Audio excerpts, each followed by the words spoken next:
Spectaculars is a tabletop role-playing game where you and your friends create a comic book universe of your own, then play through 4 different campaigns with heroes and villains you design. This video explains how character creation works in Spectaculars. Before making characters, assemble the deck of powers and the deck of identities. Take all of the common cards of the deck of powers and combine it with a set of cards associated with the series that you're playing through. Shuffle all these cards to form the deck of powers, then deal 5 cards out to each player. Do the same with the deck of identities, dealing out 3 identities to each player. Additionally, set the 5 basic powers somewhere that all players can reach them. There are 4 copies of each basic power. Place the hero archetypes where all players can see them. If you have played this series or other series before, you can print out extra copies of the archetypes that you have seen in those pads. Each player looks at their identities and powers, then chooses one hero archetype. The players start on the front of their archetype, answering the multiple choice questions on that side and picking 2 personality traits. This should help you start shaping who your hero will be. Flip the archetype sheet over to its other side.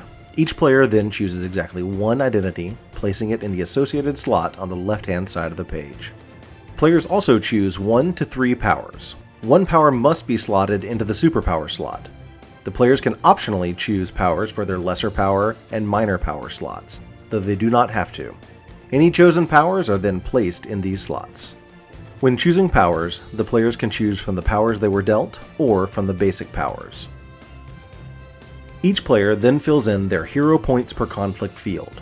This number is equal to 1 plus the number of hero point symbols visible in their power slots.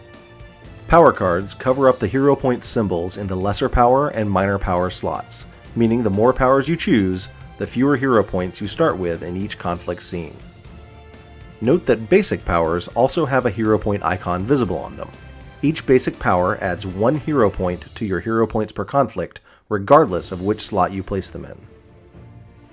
Fill out your hero's name, alter ego, and team. Your first appearance is the issue you are about to play through, which the narrator can provide. At the start of each session, you also choose a team role. You can choose a different role in each session. Take the team role card and place it in the slot on the left side of your archetype.